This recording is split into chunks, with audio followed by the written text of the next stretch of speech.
Évangile de Jésus-Christ selon saint Luc, chapitre 9, versets 57 à 62.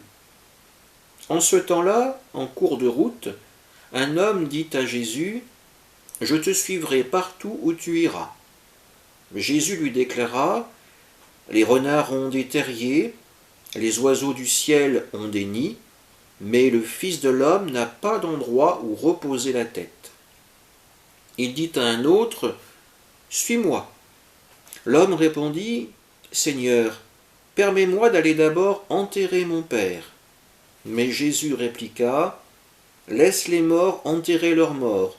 Toi, pars et annonce le règne de Dieu. » Un autre encore lui dit : « Je te suivrai, Seigneur, mais laisse-moi d'abord faire mes adieux aux gens de ma maison. » Jésus lui répondit : « Quiconque met la main à la charrue puis regarde en arrière n'est pas fait pour le royaume de Dieu. » Acclamons la parole de Dieu. Trois petites unités qui nous sont proposées aujourd'hui et qui ont un point commun. Montrer aux lecteurs de l'évangile de Luc l'exigence qu'il y a à suivre Jésus.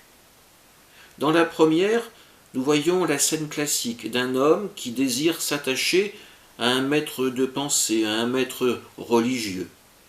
La durée de cet enseignement est au moins à l'époque d'1 année. Il est alors de coutume que l'élève s'installe dans la maison de son maître. Mais Jésus n'est pas un rabbin classique. Il n'enseigne pas à demeure, mais à une vie faite d'itinérance. Parfois rejeté, même pourchassé, Jésus n'a pas d'endroit où reposer sa tête. Si l'homme veut suivre Jésus, il doit alors être prêt à embrasser cette vie d'exilé. Dans la seconde scène, c'est Jésus lui-même qui interpelle « Suis-moi ». Mais la personne désire d'abord enterrer son père. Le devoir filial est plus important que l'appel du Christ.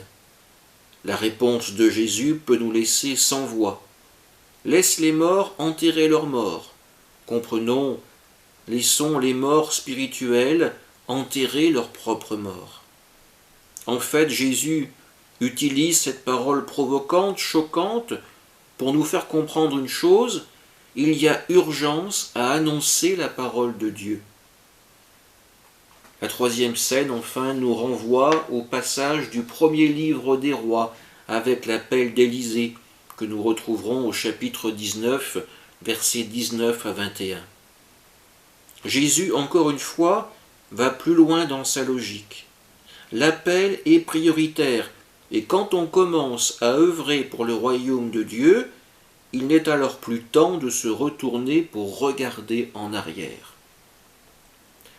Encore une fois, toutes ces paroles de Jésus sont avant tout présentes pour nous obliger à nous poser des questions sur notre foi. Que sommes-nous prêts à abandonner pour le suivre ? Qu'est-ce qui peut nous retenir suffisamment pour nous écarter de lui ? Quand nous entendons l'appel du Christ, détournons-nous la tête ? Finalement, la seule question qui se pose est la suivante : voulons-nous du Christ dans notre vie ? Amen.